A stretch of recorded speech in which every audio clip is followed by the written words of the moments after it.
Do you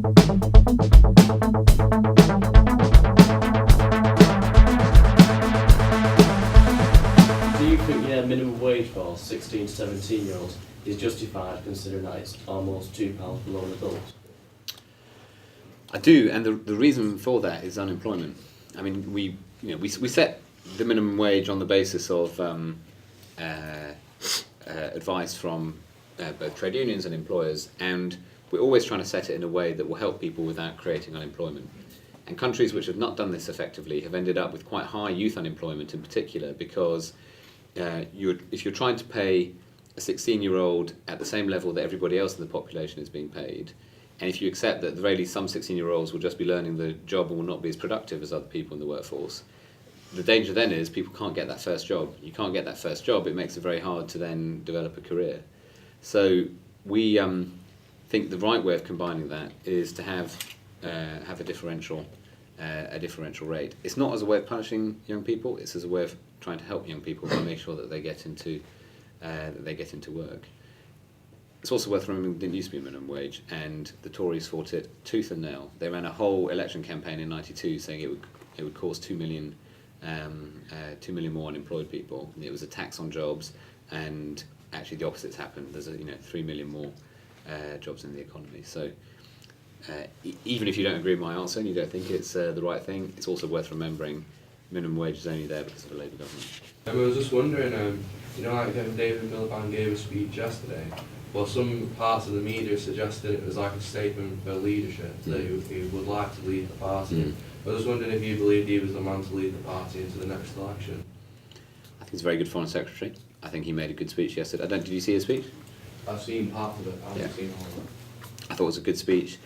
At a conference, you've got lots and lots of journalists, lots and lots of people in a sort of secure precinct locked in together, and they always get slightly overexcited, and things often look very different a few months after conference rather than on the Tuesday of conference. I was just wondering, in the recent, in the credit crunch, do you think the economy is in the hands of the government or the multinational companies? I mean, governments don't control economies, and when governments try to do that, it doesn't work very well. They tried it in the Soviet Union, it didn't work very well. So you have to make markets work, but part of making markets work is having good and effective regulation. So it's partly having good competition policy, for example, so that you can't have companies with monopolies raising prices and delivering bad services and getting away with it.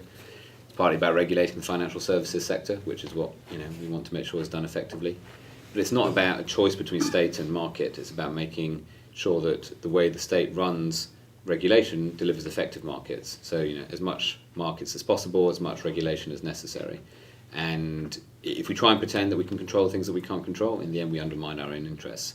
But if we give away the opportunity and the possibility of regulating things effectively, we also sort of lose one of the tools in our toolbox. So you have to get markets to work. Government can help, but they're not the whole answer.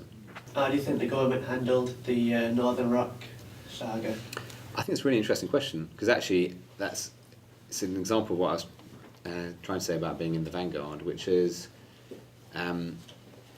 lots of people didn't like at all what we were doing, and at the time, I don't know if people remember, it was like £25 billion of my money is going into saving this bank and all that kind of stuff. Actually, I think in retrospect, people think they're very glad that that's happened, because if Northern Rock had not continued and people had lost their savings, then I think that would probably have made people feel very worried about their savings in other banks, and you would have had a contamination effect. And that's exactly why we took that decision. I think in retrospect, people think it was the right thing to do. Thank you, James. Thank you very much. Really informative. Nice talking to Give you. me a round of applause for James.